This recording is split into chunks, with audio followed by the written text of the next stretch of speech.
It's a brand new week here on Breakfast Central. Thank you very much for joining us. For the next 2 hours, we'll be looking at some of the biggest political stories around the country. It's been a very interesting weekend. I would also be highlighting some of the things that we've seen play out this Monday morning.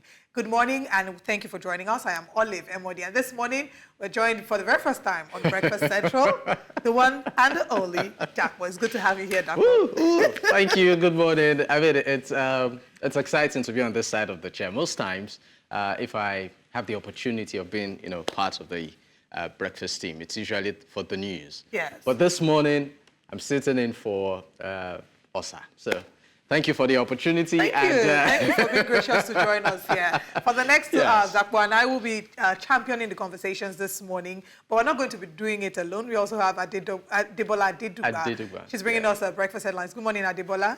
Good morning, Olive. I was about to say Osaoge. Good morning, Olive and Dakpo. Good to be here to join you guys on the breakfast, edition. Let me start by saying that you ladies look absolutely amazing. Thank you very much. You're far too kind, gentleman. I didn't quite catch that though, but I heard amazing. Yeah, he said we look amazing, and I said thank you. And so do you. Thank you. How was our weekend? What was the highlight of the weekend for us?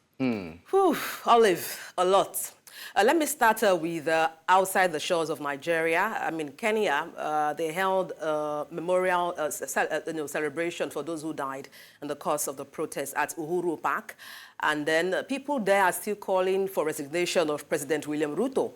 Although he has addressed the Gen Z on X Space, he also mentioned a number of raft decisions, such as, cancelling the budget for the office of the First Lady, and also cancelling budget for the office of the deputy president, in the state. But then people are hell-bent, Gen Zs, they are hell-bent, saying Ruto must go.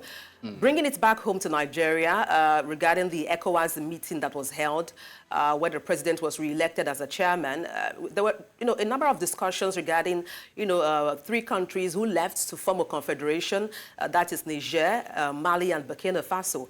And there are concerns as to, how this would impact the security of the African region. Anyway, they have elected a delegate, and that is Senegal, Diomaye Faye, to go and negotiate and see if possibly they can woo back these 3 countries. Yeah.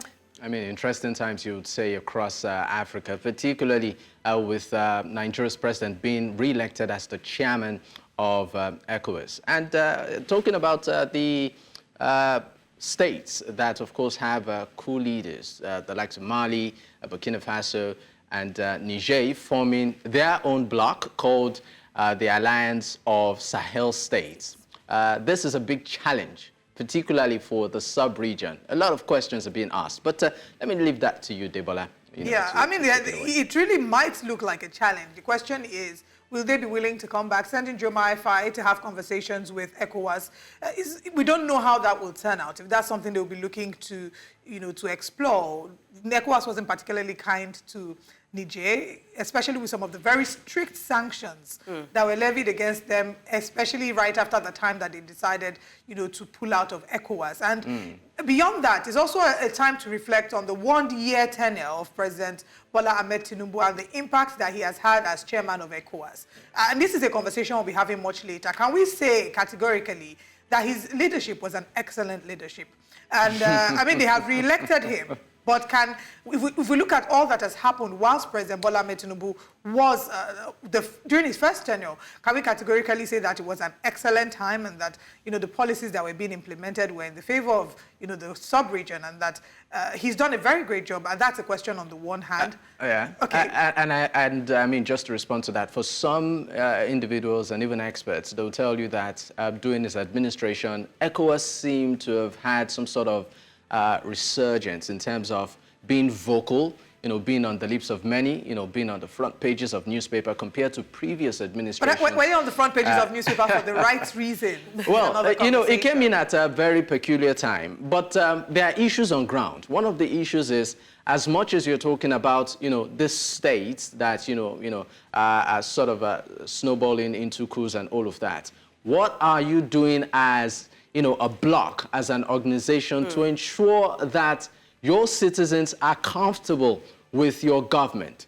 If you look at many of the schools, they seem to enjoy public, welcome. Which leads me to the next angle of conversation as to determining what exactly is best for a country. Now, whilst they have agreed, President Bola Ahmed Tinubu agrees that democracy is the best form of rule for this, for West Africa. It actually is, Olive. Right? It is, right? But just like you said, a number of them have welcomed this military rule. A number of these countries seem to prefer the military rule.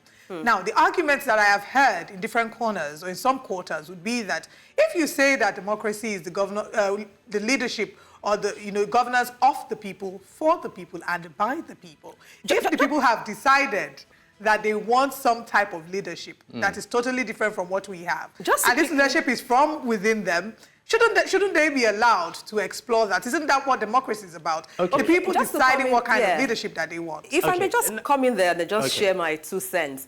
I mean, these 3 countries, Niger, Mali, Burkina Faso, some other people believe that it's a matter of time.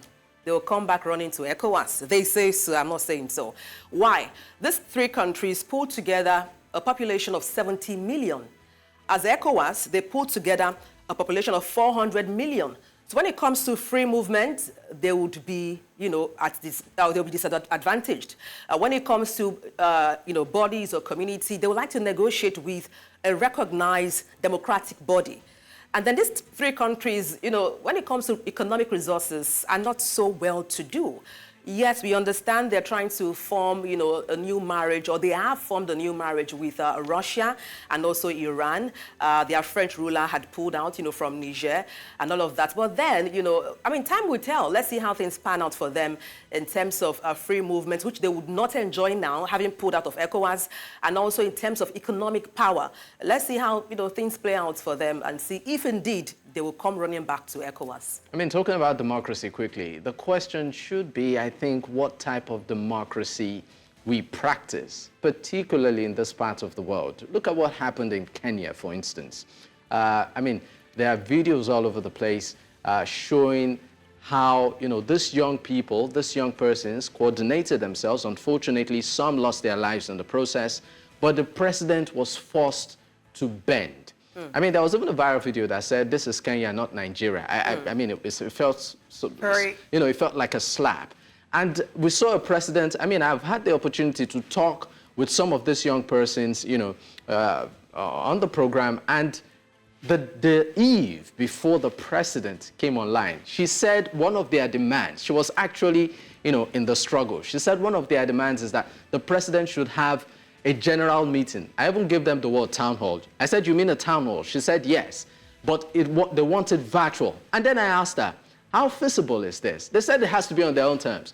Lo and behold, 24 hours after, I saw President Ruto, because I follow him on social media, he's live. And when I checked, he's actually engaging these young people. That would be amazing for us to see the day that will happen here in Nigeria, where we would have our leader address us, not in front of the camera, not at Chatham House, or not from Aso Rock, but just address the whole country at large, especially because we've been in really sensitive times. But again, the conversation about ECOWAS, the conversation about the chair or the leadership of President Bola Ahmed Tinubu, his re-election for a 2nd term and more, will be one of the core of our conversations today. Let's share with you what our top stories are, and right after that, Adebola brings us breakfast headlines.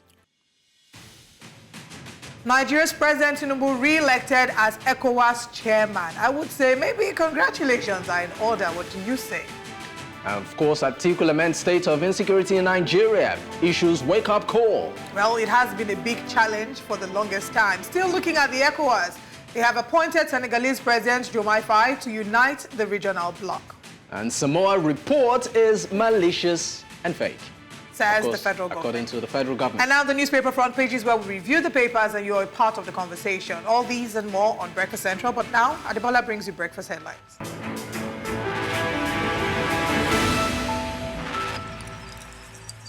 Hello and welcome to Breakfast Headlines. I am Adebola Adeduba. Let's begin by telling you that President Bola Tinubu has been re-elected as the chairman of the Economic Community of West African State about 1 year after he took over the leadership of the regional bloc. The Nigerian leader, who rose to power in May 2023, was re-elected as the ECOWAS chairman during the 65th ordinary session of ECOWAS Authority of Heads of State and Government. During his opening remark at the summit, President Bola Tinubu urged ECOWAS member states to make financial commitments to help those in battle, terrorism in the region.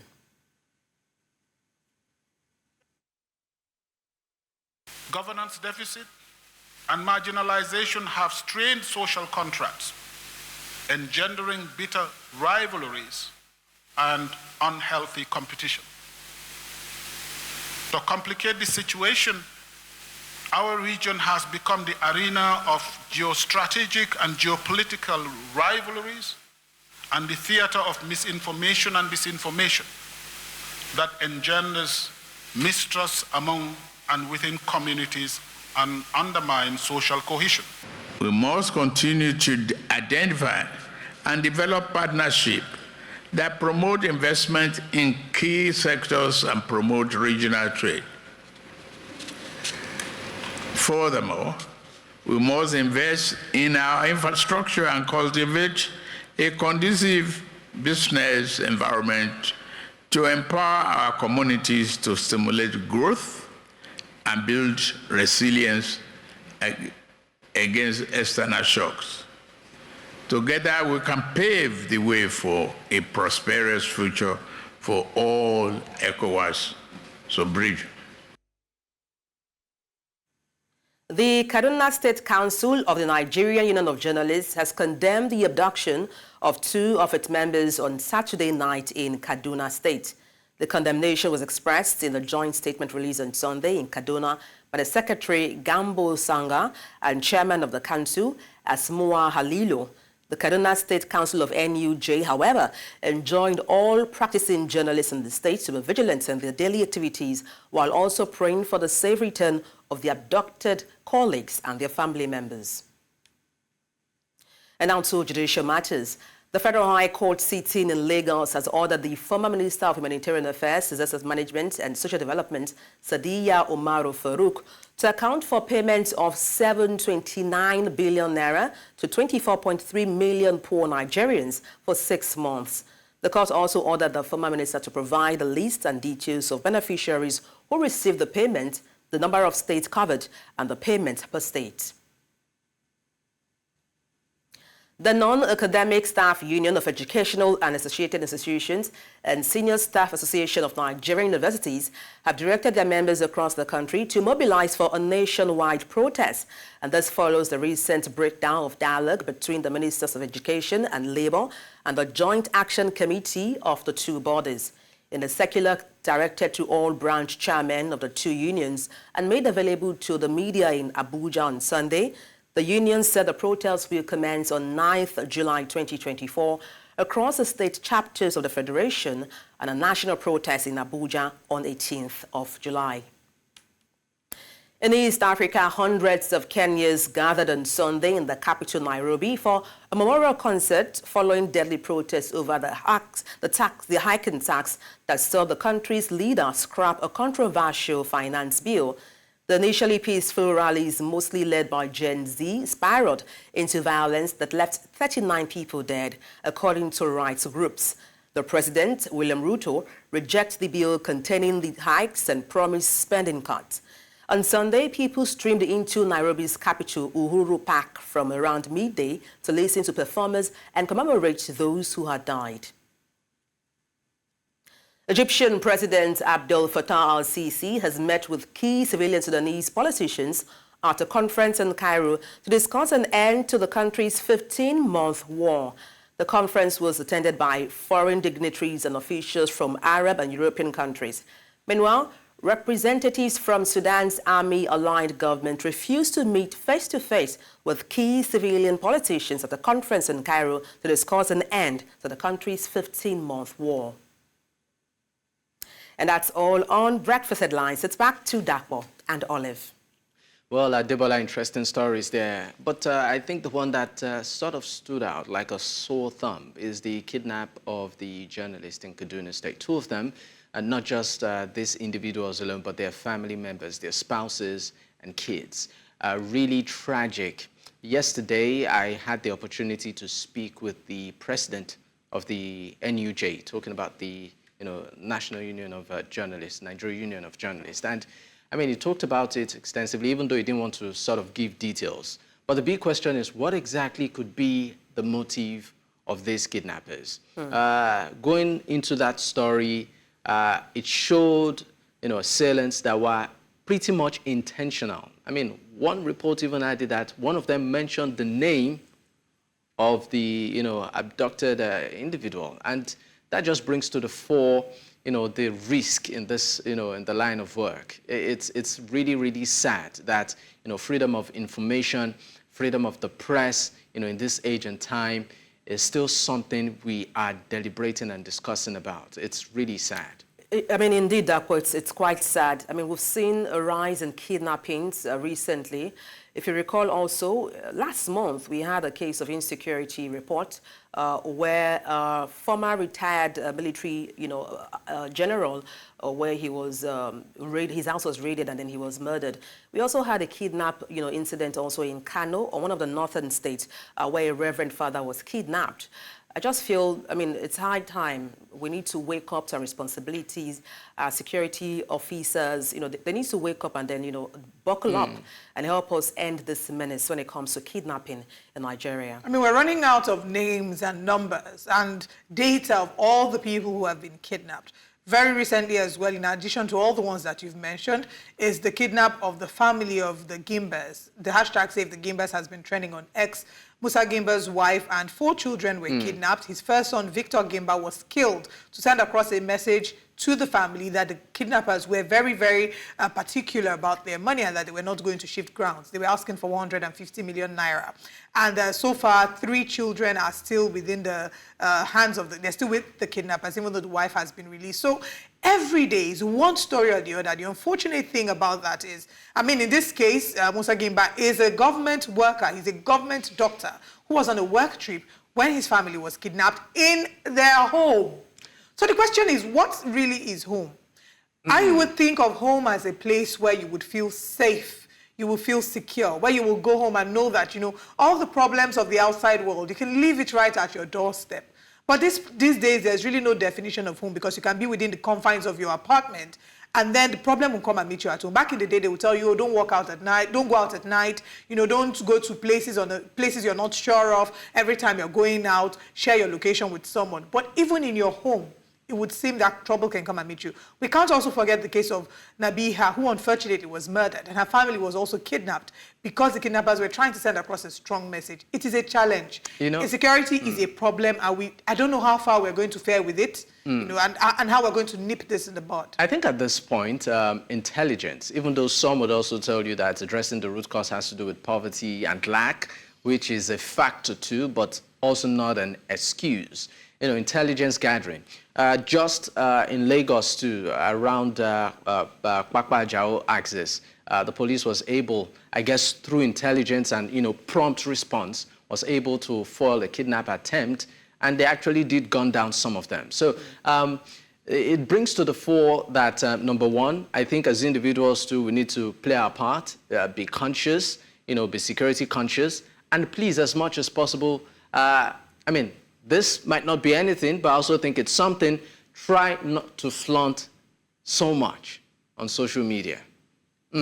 It's not even just about flaunting. It's even just about... I'm getting at somewhere. Yeah. So for some people, you can practically tell where they are at every point in time by just following them on social media. I completely agree with you. So it's basically being security conscious. Exactly. Can I even appeal to parents who share their children's videos online? I'm not going to tell you whether or not to share your children's videos, but if you're sharing your children's videos with their school uniform, come on.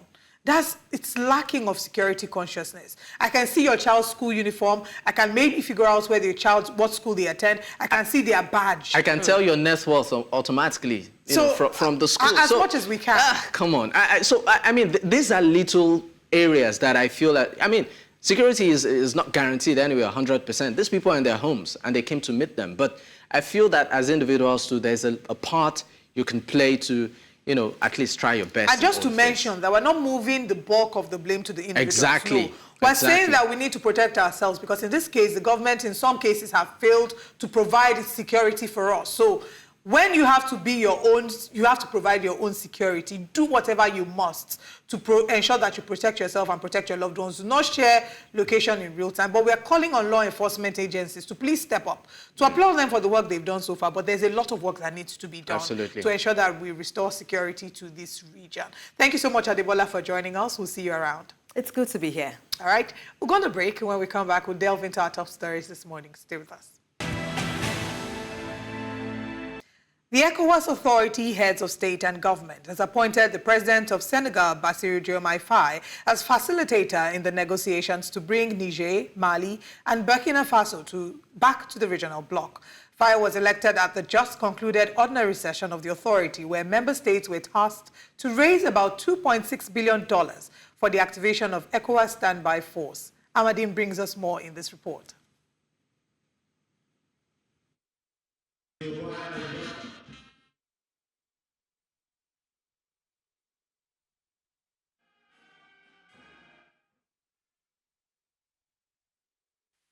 Deficit and marginalization have strained social contracts, engendering bitter rivalries and unhealthy competition.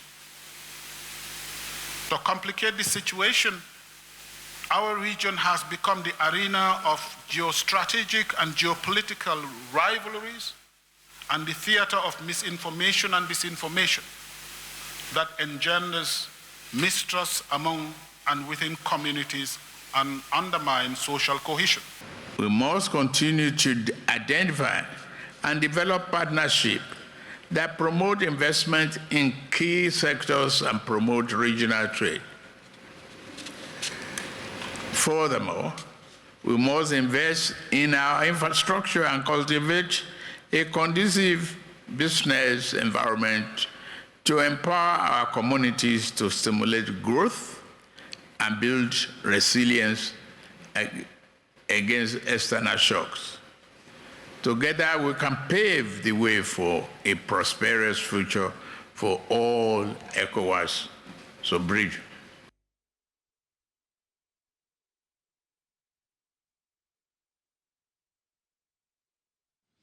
We'll be talking some more about the ECOWAS meeting and the heads of state and all the updates regarding that. Also looking at what the next steps would be for Burkina Faso, Mali, and Niger, and if they'll be willing to come back into the regional bloc. They seem to have had the opinion that the regional bloc has failed them, and exactly, you know, part of their argument would be, even with Niger, for example, the strong sanctions that were levied against Niger after they had pulled out of ECOWAS. We saw that, you know, flights were cancelled, there was a no-fly zone over Niger, you know, electricity supply was cut off, the borders were shut.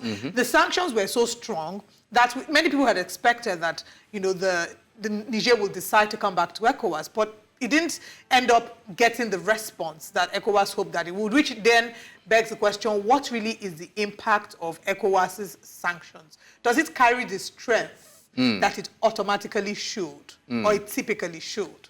Well, I mean, this, just like you said, it brings to the fore quite a number of questions. Now, I've had some people say, why did ECOWAS in the first place even have to, you know, put aside these countries?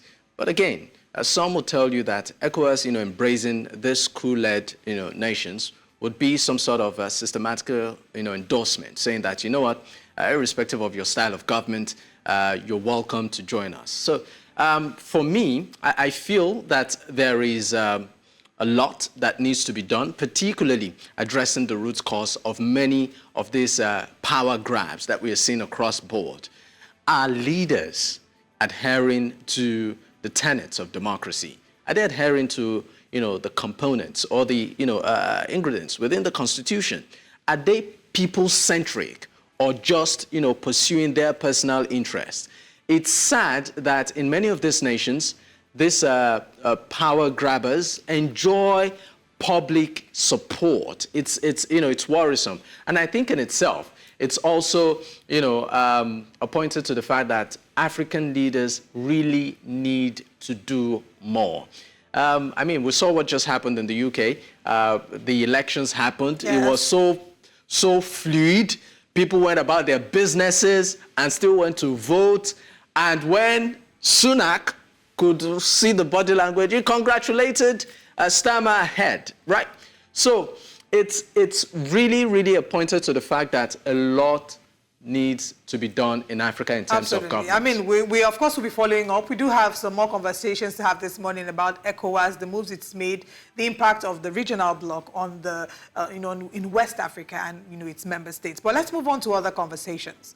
Former Vice President Atiku Abubakar has lamented the escalating insecurity in Nigeria, stating that the country is bleeding and in dire need of urgent attention. In a statement released yesterday on his X account, Atiku condemned the recent spike in terrorist attacks, kidnappings and banditry, which has left scores dead and many more displaced. And specifically lamented the recent abductions of journalists, judges and labor leaders and members of their families.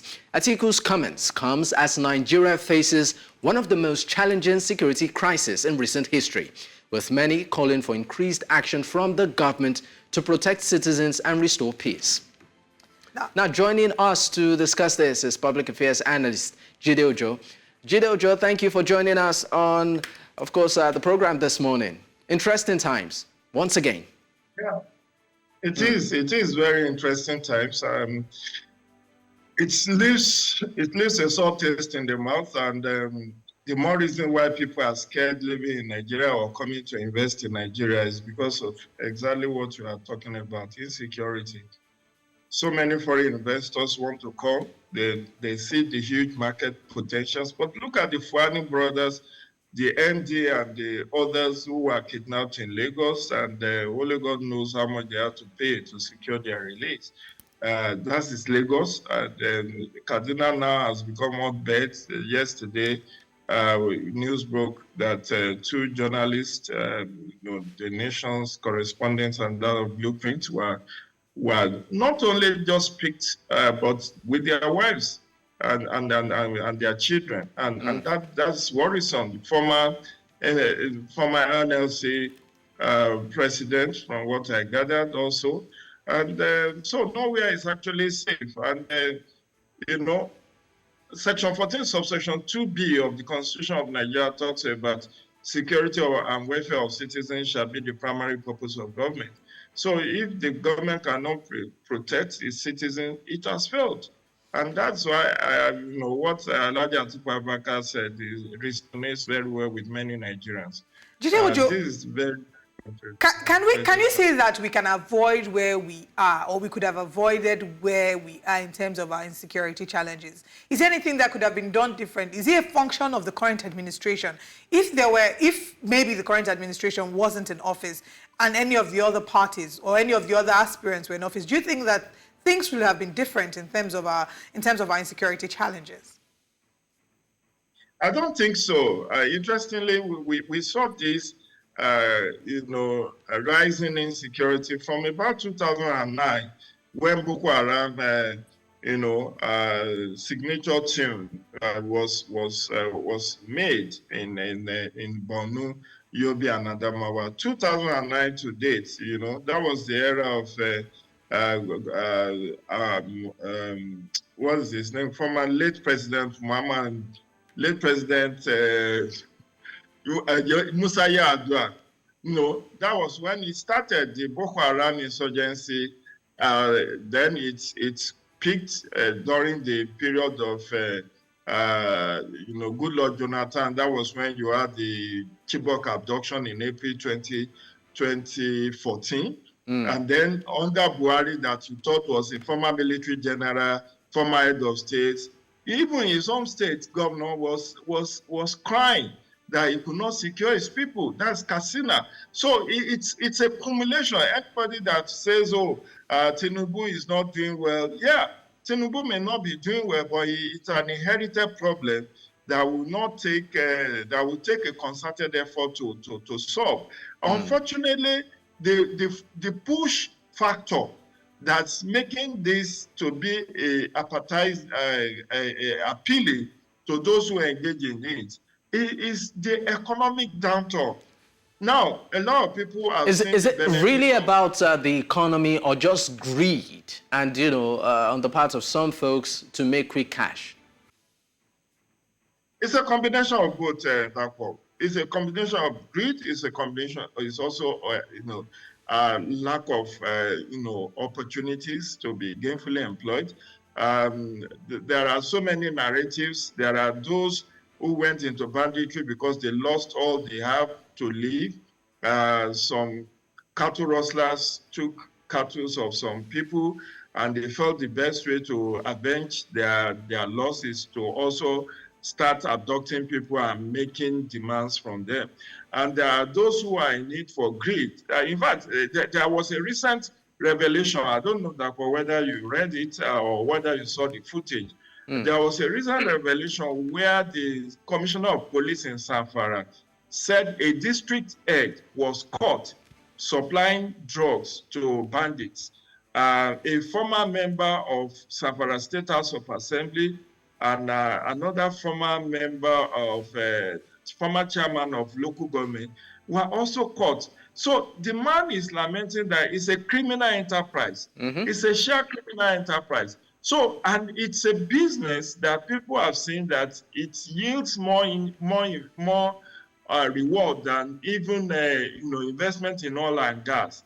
Because if you are able to apprehend people and they are able to cough out 100 million, 50 million, I don't know any business that you do that in 1 day, 2, 3, 5 days, you can make that much profit. And these people are not going to let go unless something drastic is done to stop them. All right. Now, it started like a religious thing in 2009, but now everybody has seen that irrespective of your religion, you could be a victim. Ordinary community grassroots people have been picked up. Peasant farmers have been picked up like snails. So nobody is immune from this virus called banditry now. If we talk about the role that the current administration has to play in all of this, beyond looking at the role that they play in handling insecurity challenges, let's talk about the economy, because you have said that a number of people resort into this, whilst we're not making excuses for wrongdoing or for crime, but it's a resultant effect of the terrible state the economy has found itself in, and people need to make ends meet. The current administration oftentimes would say that, they would act like they're not aware, or they would blame previous administrations. They will come and talk about the kind of economy that they met. Would you say that all the excuses they give, blaming previous administrations, that the excuse will hold water, especially because this administration oftentimes canvassed on coming to build on the legacy that President Muhammadu Buhari already started on? My sister, the truth is that politicians campaign in Petro and deliver in proofs. So it's not uncommon to have them say all the platitudes that people want to hear in the lead up to elections during the campaign period. But once they get to power, they always indulge in excuses. But excuses are the tools with which the house of failure is built. If the situation is not checkmated, as it were, we may not have a country in the longer run. And aside from that, look at the economic loss. Look at a lot of divestment that is taking place in Nigeria now. Many multinational companies are selling off their shares and leaving Nigeria in droves, all because of not only the bad economic policies, but also because of insecurity. And, when you say ease of doing business, how do you measure ease of doing business without security? Okay, I want to farm. I have passion for farming. But if I go to the farm and I risk being abducted by bandits, will I want to indulge in that kind of suicidal mission? That's why you see a lot of people who are farming to keep this country fed. Many of them are leaving their communities and ancestral lands in droves and coming to city centers to come and do menial jobs, including riding motorcycles, commercial cycling. So we are all endangered. And don't let those who think, Abuja, they can hide in Abuja. Abuja is no longer safe. We that are living here, we also sleep with one eye closed. Just recently in my hood, about 20 people were picked up like snail overnight. So we all risk this whole thing. Jide, just because government to do the needful, yes. All right, we press for time, but quickly, do you think that we have enough laws that can serve as deterrent? I'm also including, our judicial system, such that people who want to go into this would consider the consequences, of their action and maybe, stay away. Do we have structures put in place in terms of, our security architecture, the judicial, Facilitator, and also the laws on ground to serve as enough deterrent for people to stay away from kidnapping? What I will say straight outside the dark way is that we still need to retool our laws. We need to tighten the nuts and bolts of our laws. I'm sorry. I know there was a time they were proposing death penalty for... That penalty will not solve this problem. It has to be carrot and stick approach. Even if you decide to kill all bandits, look at how many of them have been apprehended by the soldiers and by the police every week. They are in hundreds. So in every month, they capture thousands. But many more are still going into it because water must find its level. Look at the harsh economic realities. People cannot feed. They cannot clothe themselves. They cannot pay rent. They cannot pay medicals. They do not have money to pay their children's school fees. So they are asking themselves, what am I living for? So, it's like die fighting. And although it's a criminal enterprise, which should be, but I believe that we can tighten the nuts and bolts of our laws and make it, expedite action for those who are caught. Let them be, quickly prosecuted. And if it is whatever punishment you want to mete out to them, that could serve as a deterrent. Situations where people are on a waiting trial for 5, 7, 10 years for a crime that they may not even have to spend more than 5 years if they are earlier convicted. It's also antithetical to cost of justice. So it's an overhaul that needs to happen, but we need to deal with the economic factor, the economic push that's making people to take to crime as a means of livelihood. All right, Jide Ojo, thank you for, of course, your contribution on Breakfast Central. Great to have you. Always a pleasure. Have a great week ahead. Let's also tell you that President Bola Ahmed Tinubu has been re-elected as the chairman of the Economic Community of West African States, ECOWAS, for a second term. The president, whose first tenure was due to elapse on July 9th, 2024, has been unanimously re-elected at the just concluded 65th ordinary session of the Summit of Heads of State and Government in Abuja yesterday. And as chairman, President Tinubu is expected to continue driving the implementation of ECOWAS's strategic plans and promoting economic cooperation among member states. This morning, we're joined by African Affairs analyst David Masanga. Good morning, and thank you for joining us, David. We do not seem to... David, can you please unmute your device? Yes. Great. Good morning. Good morning in Lagos. I am happy again to be interviewed by you two people. I love to make my stand very clear. Thank you very much. Thank you very much for joining us. Okay, now let's get into the conversation. Let's look at President Tinubu's first term as the leader of the ECOWAS, of the regional bloc. Now, in his first, when he was being accepted, he did gushed about making Africa as an example to the rest of the world, saying that we will not allow coup after coup. Unfortunately, barely, I think, 2 weeks after the Niger coup happened. So how would you rate his performance in his first year? Would you say that he was able to deliver through on the promises that he made, and the image with which he portrayed ECOWAS as a regional bloc? Sincerely speaking, I think his first tenure of office brought more doom than hope. It did not bring any hope for the people of ECOWAS. 3 states went away. Nobody has made efforts, serious efforts, to bring back these states. If ECOWAS was created to unite the West African bloc of Africans, then we failed in that first tenure of office. President Tinubu, of course, took over after elections in Nigeria. But are there enough impetus, enough stand, enough ground for ECOWAS to boast about? I don't think. ECOWAS itself is funded from abroad. ECOWAS is funded by states in Europe. So ECOWAS cannot be on its own legs. At the same time, tell people to unite when you are begging the same people who don't want you to unite.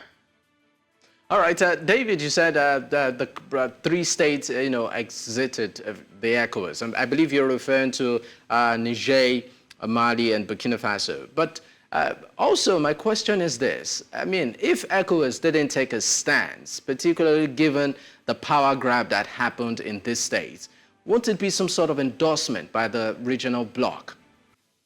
I think the time of being aggressive has gone. We must start talking. We must start having a wider dialogue.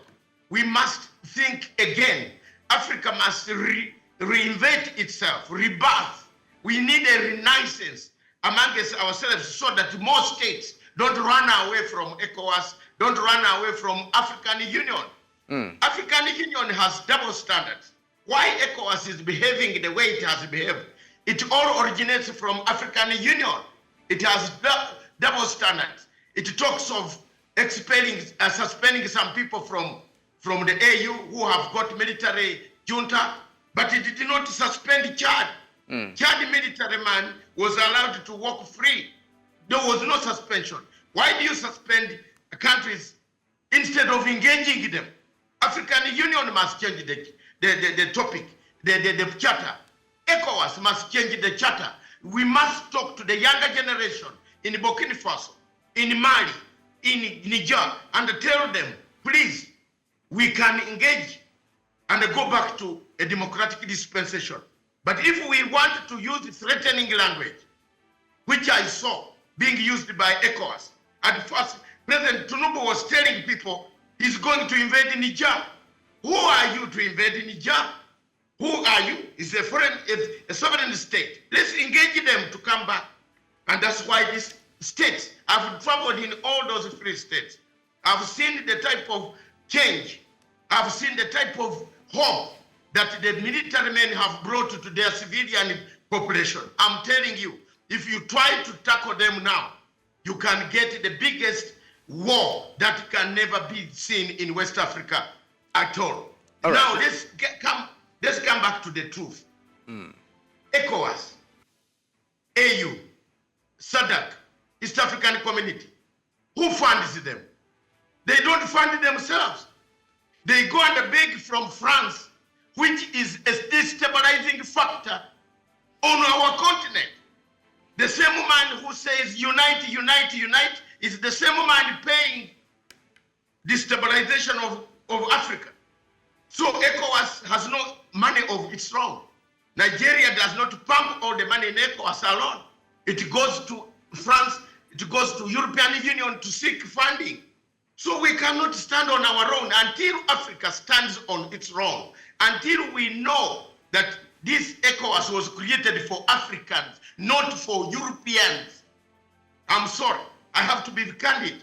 We did not create ECOWAS for European Union. We created ECOWAS for Africans, for Nigerians, for Ghanaians, for Senegalese, for Ivory Coast, for every country.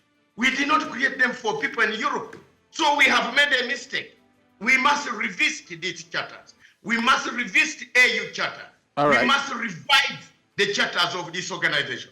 Yes. I want us to talk about democracy, please. Okay. President Bola Tinubu has been very clear about democracy being the best option. I'm going to quote here. It says, democracy is a fundamental principle of ECOWAS, and it is essential to uphold it. Let's revisit the conversation about democracy. First of all, do you agree with that standpoint? Is it maybe... Okay, great. So it's a two-part question. All right. Is the President Tinubu himself democratic? Okay, can I quickly wrap up the question, please? So, first of all, do you agree that democracy is the best form of governance for the continent? And also, would you say that Nigeria has been very exemplary in leading, showing good democracy to the rest of the regional bloc? Nigeria would be very good example, 200 million people, very good people like you, that you have very bad manners in elections. You steal elections, you fight. There is violence in elections. You have done very well. You change governments peacefully. People keep quiet. But time has come now. Watch this. People are not going to keep quiet anymore. Our younger generation is rising up. You bungle elections. You bungle elections. You don't do the elections transparently. I was in Nigeria myself as an observer, independently. I saw what happened. People run with boxes. What democracy are you talking about? A democracy, yes, pseudo. We have pseudo-democracy. And we have no military. But we don't have a democratic. What if you call democracy of Socrates, Aristotle? You don't have it. Not yet. No African country has reached that status, except a bit of South Africa, which is again going into chaos because of. David, are you there with us? Democracy. So Okay. Africa must go back and find out, my sister, find out what type of democracy they want. What do you want? China 40 years ago, China was the poorest country on the planet Earth, like a church mouse in the church watching the gifts by the churchgoers. But China today, it went back to the factory resetting. It says, what have we done wrong that we can do right now? Africa needs to go back and ask, is this type of Western democracy fit for us? Why do we waste money to change elections every 5 years, every 4 years in Nigeria, when we are going to kill each other? You have been talking of insecurity in Nigeria. All right. Every time you're on a television in Nigeria, you feel like you're crying tears. Okay. 200 girls taken, 20 girls stolen, 200 killed, a bomb in here. David, What democracy I'm is sorry that, to my cut in brother? here. Let's go back to, of course, the fundamentals of ECOWAS. I mean, the main objective of ECOWAS, is to promote economic cooperation amongst member states in order to raise the standard of living and promote economic development. Now, the 5 pillars, some of which include promotion of cooperation and development, harmonization of agricultural, economic, and monetary and industrial policies, the abolition of trade restrictions among member states, and also the implementation of infrastructural schemes. Looking at all of this outlined, objectives of ECOWAS, how will you say this particular body has fared, particularly in recent years, amongst its member states? I will give a credit where it's due. On the question of infrastructure and movement, free movement, ECOWAS member states don't need visas to enter each country. That is correct. Tick.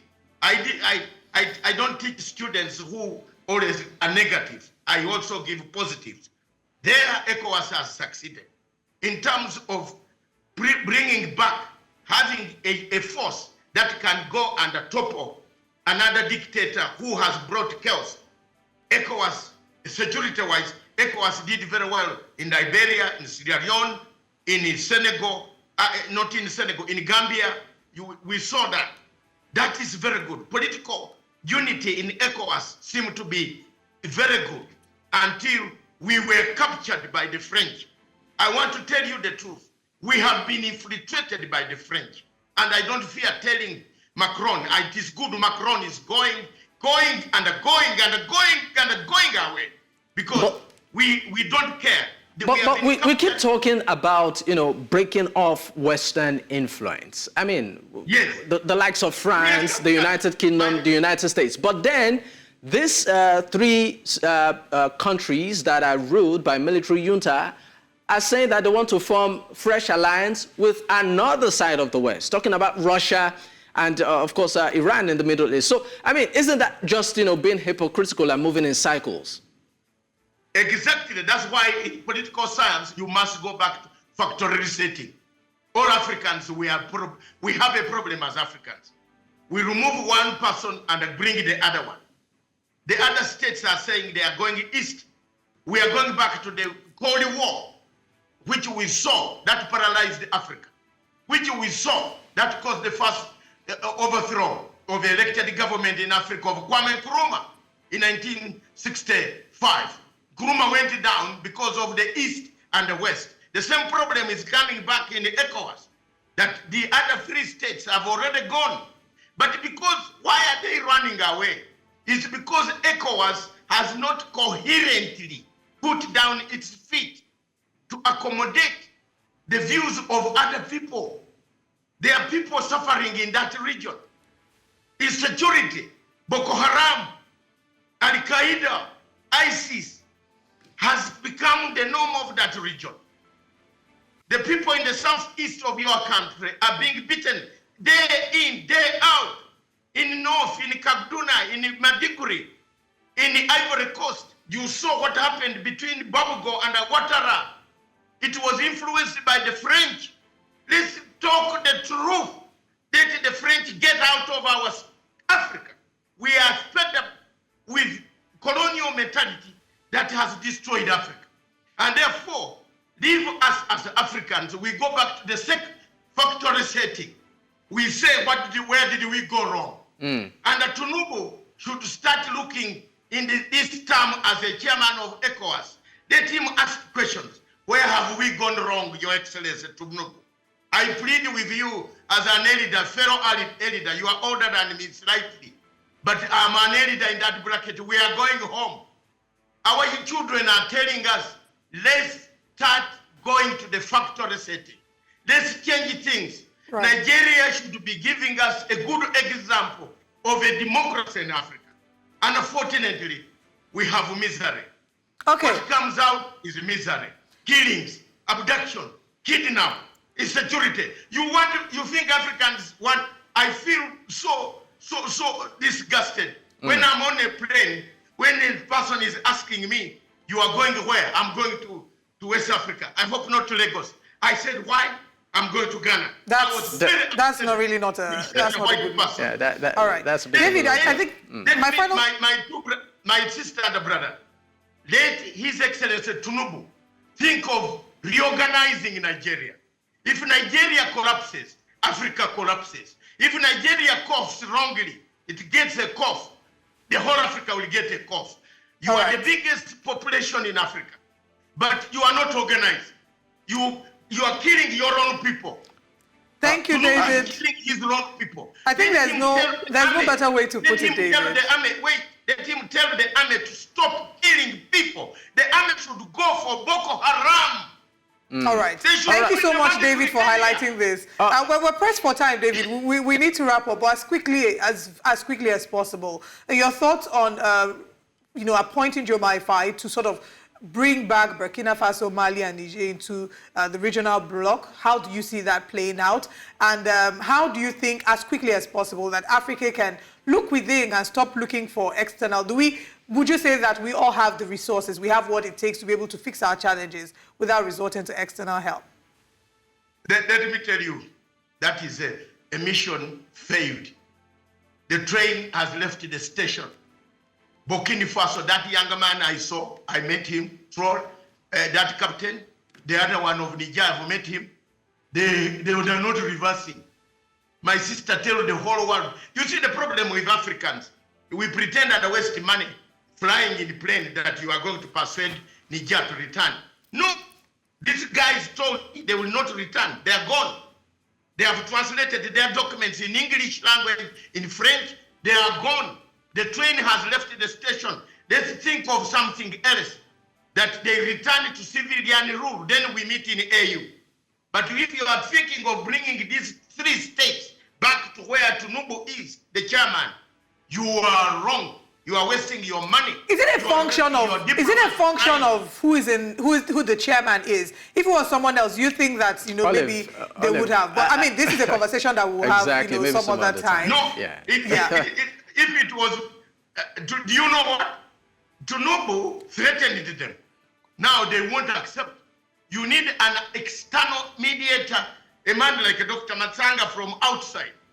You can't send their General Abdalam, my friend General Abdal Salam, to go and talk to Niger leader. He looked at him and said, where are these people? There is a new generation that is needed to go and convince. All right. You need Tinubu who cannot convince even one person to return to ECOWAS. All right, David Masanga, thank you so much for your time with us. It's always a pleasure to speak with you. Back. We look forward to having more conversations with you. Thank you for your time with us. Oh, yes. All the time, feel free. Thank you once again, David. I am a frank man. If Africans don't want to speak, I speak. Because I'm going to go to God. God will ask me, why didn't you help Africans while you were alive? Thank you so much, Thank you David. once Do again, have a David. wonderful rest of the day. Thank you for your time. And now let's share with you a recap of the conversations we've had this morning on Breakfast Central. Nigeria's President Tinubu re-elected as ECOWAS chairman. And we are joined by David Musanga, and we also have Atiku laments state of insecurity in Nigeria, issues wake-up call. It's a conversation that's been ongoing. ECOWAS appoints Senegalese president to unite regional bloc is another conversation that we've had. But let's share with you what's coming up next on Breakfast Central. Samoa report is malicious and fake, according to the federal government. And we have the newspaper front pages where we open the phone line and ask you to join us by calling in. Which way Nigeria? All right, we'll be right back after this break. Time for us to review the papers to see what the big stories making the headlines are. Joining us today is public affairs analyst Dotun Ojon. Good morning. Thank you for joining us. Good morning. Good morning. Oh, Good this morning, speech Dotun. is giving a Luther continuity. I love it so much. Yeah, with a Kango I love it. Thank you. cap. Thank Hope, you. hope the Great. fuel scarcity hasn't touched you, because we're already seeing the queues on the way to work. This I morning. actually saw the queue too. I'm just praying. And Hey. in my usual way, I often tell people that the first thing I abandon anytime there's fuel scarcity is my vehicle. I just start jumping public transport. And I tell you that's the most difficult thing anybody can do in Lagos. Wow. Yeah. Anyway, let's begin with the papers this morning and see what the front pages have to say. Remember that you can also call the phone number on your TV screen to be a part of the conversations we're having this morning. We begin with the Punch newspaper. On the front page of the Punch newspaper this morning, fuel scarcity looms as depot raised petrol price to 720 naira to a litre. Filling stations raise petrol price as depot now sells 720 naira to a litre, says Ipman. NNPC officials storm Lagos depots, asks marketers to prioritize Abuja. Budget, federal government releases 1.2 trillion naira for capital projects. ECOWAS, Senegal, Togo presidents to woo Mali, Niger, Burkina Faso. Whenever I hear that, it just feels like, you know, the way boys are toasting girls. If you toast them, our last guest said they no go grill. Varsities boil again as federal government now to meet workers protests Sorry, I take that again. Varsities boil again as federal government and ASU meet. Workers protest Tuesday. Mother daughter killed in Ogun gas explosion, 2 hospitalized. Sad story there. And on the flooding, federal government activates state emergency centers. Governor's orders evacuation. Poverty alleviation, court orders Buhari's minister to explain 720 billion naira disbursement. People be calling numbers, just like 720 billion naira. Anyway, let's move away from the Punch to this Nigerian newspaper. And of course, on this Nigerian newspaper this morning, the big story has it, 729 billion naira alleged diversion. Court orders ex-Humanitarian Affairs Minister Umar Farouk to account for funds.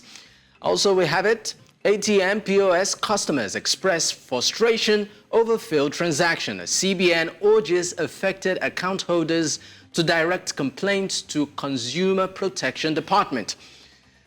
On a sad note, gunmen abduct 2 journalist family members in Kaduna. 5 reporters, 24 others killed in airstrikes on Gaza. Still on this Nigeria, public institutions, not personal enterprises, Tinubu wants. Southeast states gross $1.89 billion debt in 4 years, says report.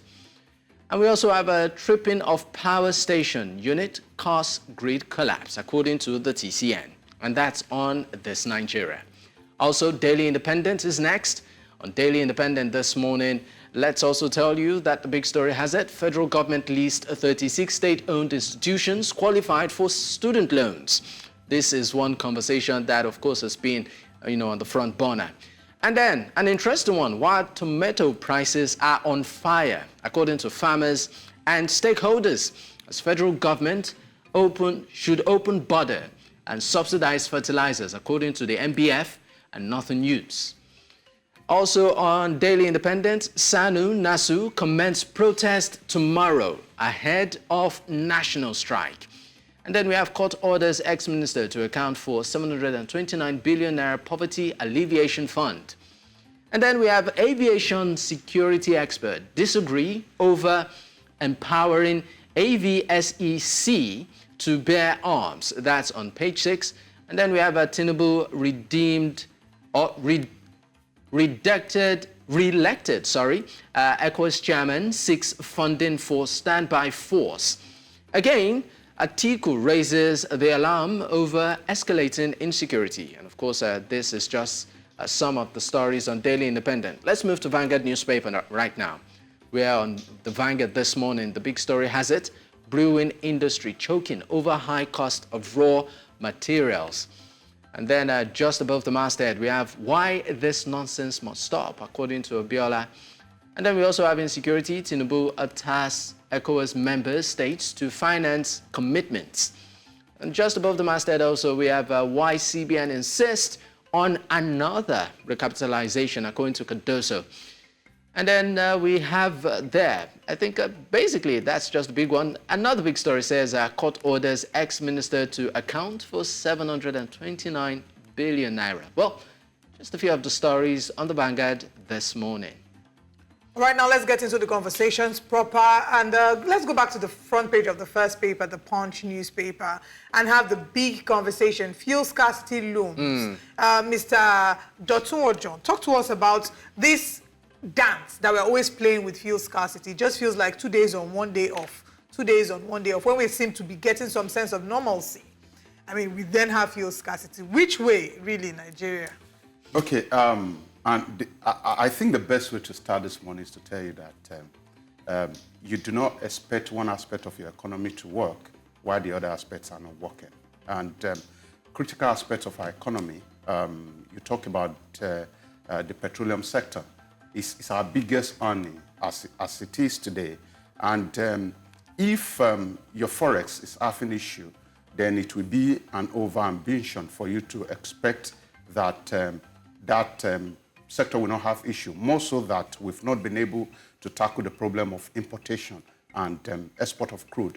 So as it is today, everybody seems to know the answer to the question of why we have the occurrence of queue in our nations. But of course, we can only wish and pray that the government will have the courage to tackle it once and for all. And what is the solution? If somebody may be asking this morning, the solution is that Nigerians consume presently less than 50 million liters of petrol daily. And if you put our 4 refineries together, we have the capacity to refine close to 500,000 barrels per day. But as we speak now, in the last 10 years, I've not seen that we had a time where we have any of our refinery working at 20% capacity. So, and they've been turnaround maintenance. About 2-3 years ago, over $1.3 billion was expended on turnaround maintenance. But as we speak now, it's still the same situation. And government keeps shifting the goalposts as to when our local refineries will start working. Is this more of a technical issue? I mean, I'm talking about recent developments right now, or just some sort of sabotage in that sector?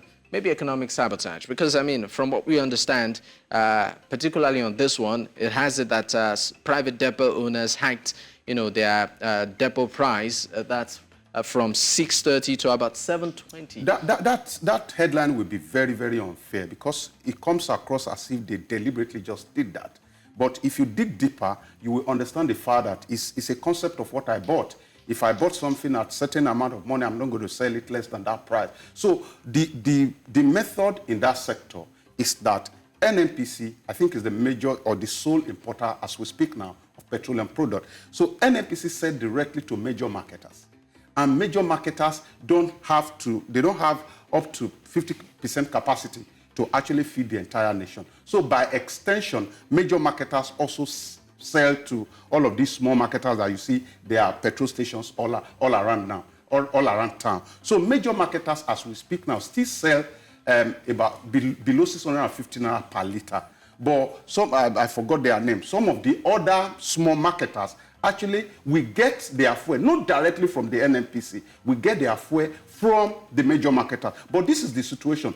Even the major marketers are not getting enough from NNPC. You will remember about a few months ago, is it a few months or a few days ago, that a newspaper actually came out to say that Nigeria is owing about $6 billion to those people we import fuel from. It means that if we are unable to pay, and this thing started about February, as at February, we're owing them about $3 billion. and the Nigerian government or the NNPCL had come out to say that that never existed. But the fear now is that there's a gap between supply and consumption. What that means is that if we are actually consuming about 50 million liters per day, that NNPC is unable to meet that consumption because of the fact that it's owing. But again, you know that our communication style in Nigeria is that we continue to hide the fact to deceive the entire public. But the reality cannot be taken away. People are returning to fuel station to queue. I mean, I'm still going to stay with you on that. You talked about the NNPC also playing a pivotal role, but we've seen cases where the NNPC has actually, come out a couple of times to say, what, we have supply in excess, no need for panic buying and all of that. Yet, we've seen in the past where this scarcity still happens. So it still brings back my question. Are you saying that in all of it, you don't have individuals or entities who maybe for private, interest or greed just want to hold the economy? And I use the word the economy because right now people cannot move around to go about their businesses because of this scarcity. Transportation to some extent is grounded. Are you saying that there are no private interests, no private power play, no individuals, no entities at work in all of this? In philosophy, there's this principle of 10% that I will quickly bring in. In every community you see, there's the possibility of a 10% wanting to commit crime.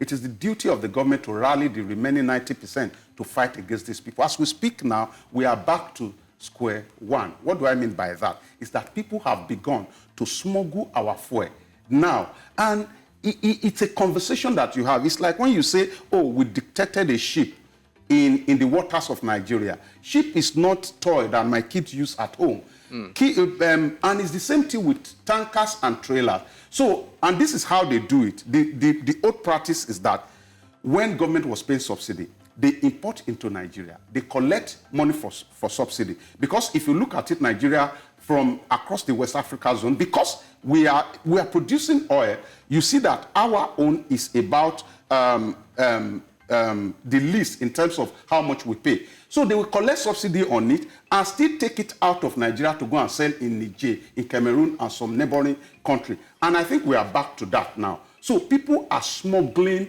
petrol product and PMS out of Nigeria. But again, that is not my problem. Are you the one that is going to stop them?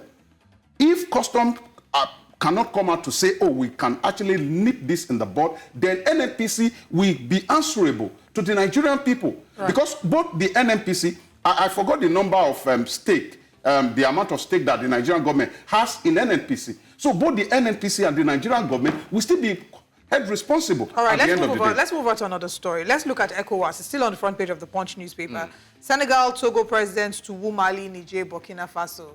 What are your thoughts on, first of all, President Bola Tinubu being appointed for his second term in office and the possibility of Diomaye Faye wooing these three, countries back into the regional bloc? Do you see that happening? Yeah, I want to believe that from history and from the reality of what we have around, we have come to realize that we are better together. In fact, there was an article I read where somebody was painting the picture of how hard it is for Nigerians to get visa to some African countries. And I think one or two of us might have experienced that to get visa within Africa is even so difficult compared to when you want to get visa to visit Europe. And the reality is that Africa is now the future of the world, either you like it or not. If you have traveled around the world, you will see that the importance of Africa cannot be overemphasized because we have the resource that the world is looking for. In fact, when it comes to human resource, I think Africa and Nigeria is the first to talk about rather. So, but if we now continue, if we cannot throw our weight around as individual countries, we should be able to throw our weight around as a bloc. For instance, Naira is dipping, is falling by the day. So is some other currencies across the West Africa zone. So if we are able to come together strong, if we are able to put our resource on the table and come across to the world as a serious-minded people and revert back to our earlier plan of having a single currency. Is it ECO? I can't remember the name of the currency. If we revert back to having a single currency and we can put our feet on the ground and demand a place in the security this thing of the United Nations. So you will see that a lot of people will take us seriously. But unfortunately, this will not happen. And there are 3 reasons why it will not happen. Majority of people that came to power in Africa as president are there because of self, not because of society. Majority of people that come to power in Africa are not there to better the lot of the people. They just want to better the lot of their pocket. Number 3, the majority of people that come to power in Africa are not doing so to represent even the regional bloc. Everybody is looking inward to see what can I gain from the governance process. And I was telling us some times ago that this is actually a result of our inherited leadership style. What is our inherited leadership style? I call it traditionalism. If you go visit the traditional ruler of your community, he expects you to bring something. If he comes to visit you, he still expects you to drop something. So generally, the concept of leadership in Africa is what you can get, not what you can give. So people get to political power in Africa, and everyone is thinking of what can I get from the process and not what I can give. If we can change our mentality from getting to giving, then you will know that it's going to be very easy for us to come together as a people to demand a common recognition. I mean, before I ask you my next question, just, for our viewers at home, in case you want to be part of, the conversation at this time, the phone number is there on the screen, particularly for those in Nigeria. Let's know your experience this morning trying to get fuel, if at all. But my question to you would be, let's talk about the of course, the idea, one pivotal issue having to do with the 3 countries that I'm talking about, Mali, Burkina Faso, and Niger, forming their own parallel, what I call it, sub-regional bloc right now, the Alliance of Sahel States. And ECOWAS being at the center of this conversation as to what are you doing to woo these guys back? What are you doing to integrate them? What are you doing about the situation in these countries? Yeah, you see, I think the major problem was communication. And it is very clear. When that issue happened, I wasn't expecting ECOWAS to speak as if they were speaking to divide. They laid emphasis on consequences instead of reconciliation. It is very clear that our democratic practice has brought more burden than blessing, except if anybody wants to deny that fact. In fact, I was reading in the 11th month of President Tinubu in Nigeria, about 15 billion naira was allocated to the presidential fleet. Before then, for about 10 years, they didn't spend up to 500 million, of course, because the military head of states were not traveling, they were not going out. In fact, in 1997, it was stated that Abacha only went out of Abuja 5 times. But if you see democracy as it were, you discover that it created more loopholes. And for the Gen Zs, for the millennials, who believe that democracy should give them more, you will see that they may begin to look outside of democracy to get the satisfaction of governance that they desire. It doesn't mean the satisfaction is out of democracy, but we have to be deliberate. So when this issue happened, there were more communication on consequences than reconciliation. I think that's what even scattered everything. So I was expecting a situation where we speak to reconcile, not to divide. Now they've gone back to speaking to reconcile. This is what we are supposed to do ab initio. So I think we will continue to learn as a bloc that more than one time we have disagreement. More than one time, some of us may want to pull away. But how we actually communicate, how we come across to one another as family really matters in the entire game of international relations. Let's move to this Nigerian newspaper. The big story there, court orders ex-humanitarian affairs minister Umar Farouk to account for funds. That's talking about the 729 billion naira alleged diversion. Let's talk about this. I almost off my cap, really, because it's scary. 729 billion. Let me shock you that most of these monies that we talk about are actually not taken out in naira. And that is why when naira was falling the other time, and I saw the deliberate attempt, I call it attempt of the CBN to actually stabilize naira, and that's when it came to 1,000, and it was almost trading at 990 something naira. But there's one aspect of it that the government is not paying attention to. It's those people that are stealing our money. In fact, I have come to realize that majority of people in power, in government, and in high places who steal money don't steal money in naira. They steal money in hard currency. And by extension, when you take away this money out of the system, you dump it somewhere, it doesn't have effect on your economy. It only puts pressure on your economy. And that's why we are talking about forex today, scarcity of forex. There's no how that naira should be trading at 1,500 against the dollar if the issue of corruption is not pronounced. So people in power have devised means of legally and illegally stealing money. This is how to legally steal money. You make budgetary provision for a non-existent project. That means that you have legally taken out the money. Is there a legal way of stealing money? That is how they do it. The legal stealing is that you make, because it is annoying. For instance, if you get to Aso Rock budget, I don't know whether you read it about 2 years ago. Okay. I think before this government came on board. For 3 years, consecutively, for 3 years, we had budgetary provision for cutlery in Aso Rock. And this is not 1,000 naira, this is not 2,000 naira. And if you continue to prune down the agencies of government, you discover that there are budgetary provisions for a lot of things that government at the end of the day will not get to purchase. And when you create this atmosphere, you have given legal backing to corruption. Because what you make, the document you see that is called budget is the destiny direction of any nation. When you read through the budget, you should know where your nation is heading. But in Nigeria case, you read through the budget, instead of having hope, you are depressed. Because you know that, number one, the budget may not get to perform more than 70% in performance. Number two, majority of the provision in the budget is creating loophole for people to steal money. And when they steal this money, then it results to argument between labor and government. What is the argument? Oh, we don't have enough money to pay. But if you had blocked the loopholes, you will discover that the problem we have is not lack of money, it's excess of money. In fact, Nigeria has money to a point that it has given room for people to begin to steal without caution. So if one person is accused, I'm not even saying head guilty, for somebody to be accused of having dipped a hand into the coffers of government to take away this amount of money, it means that there's an issue. So government, if you don't tackle the issue of corruption, why was it that before democracy, our naira was doing well?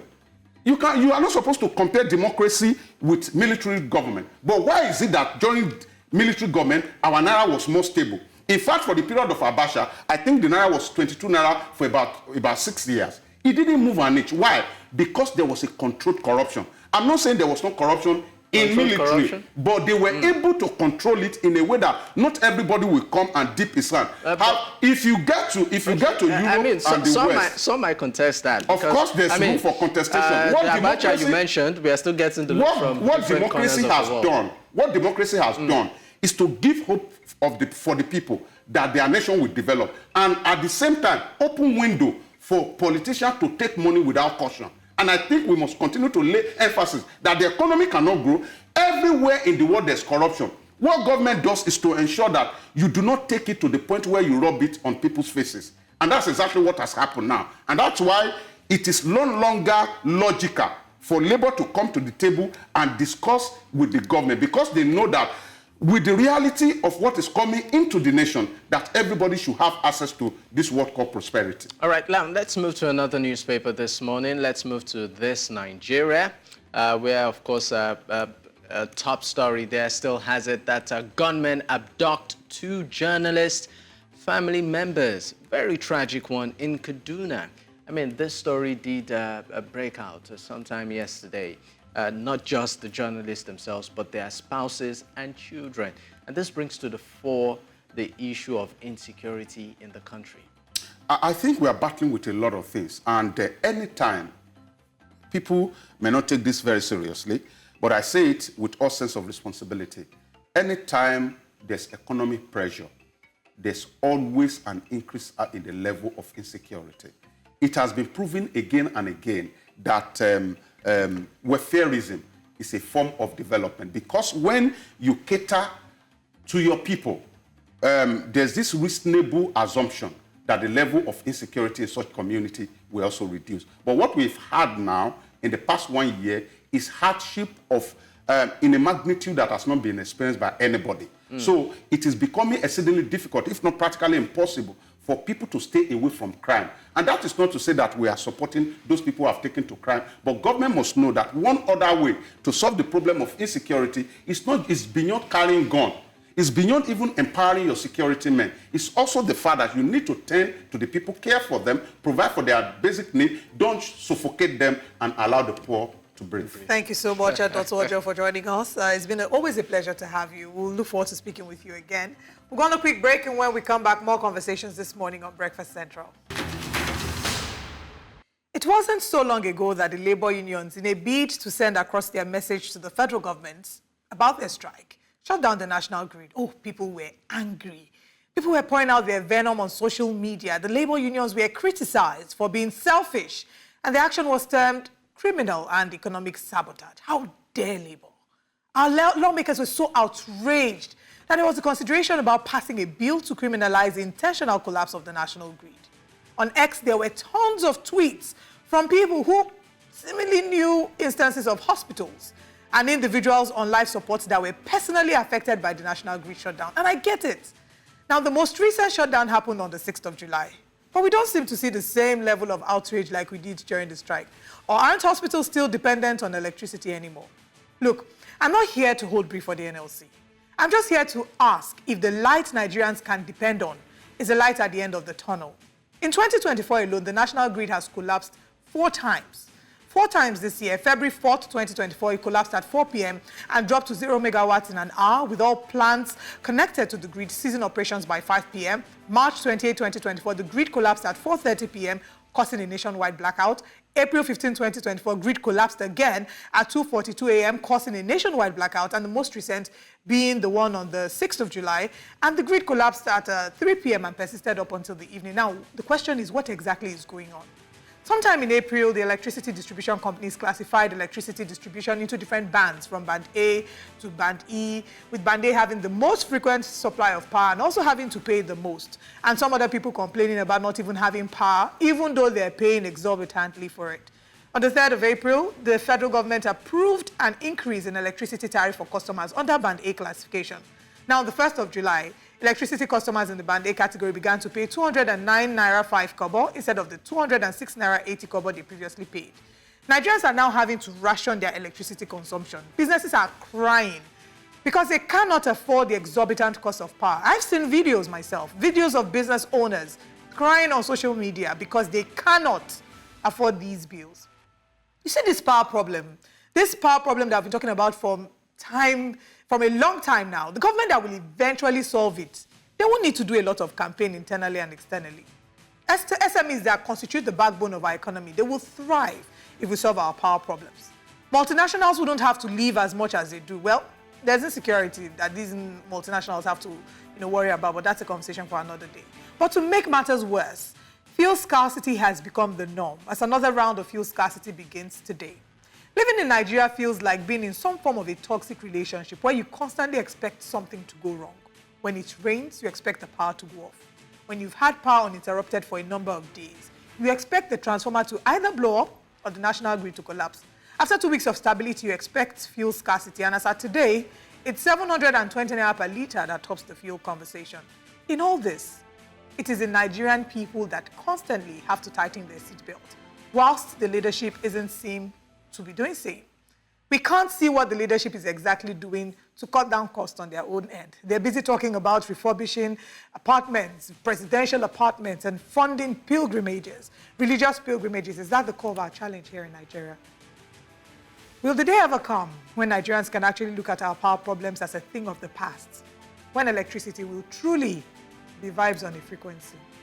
Good morning, Nigeria.